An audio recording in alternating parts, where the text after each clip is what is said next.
అందరికీ నమస్కారం. నా పేరు హిమజ. నేను ఎస్ఆర్డిజి పాఠశాలలో 6వ తరగతి చదువుతున్నాను. నేను భగవద్గీతలోని 14 అధ్యాయాల నుండి శ్లోకాలు చెప్పబోతున్నాను. ఓం శ్రీకృష్ణ పరబ్రహ్మణే నమః. శ్రీమద్ భగవద్గీత ఆదా చతుర్దశోధ్యాయ.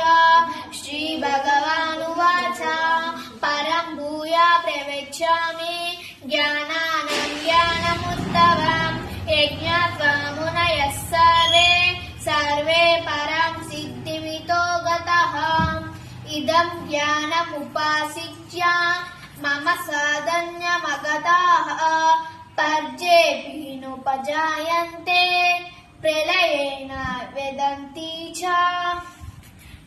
Thank you for giving this opportunity, TTD.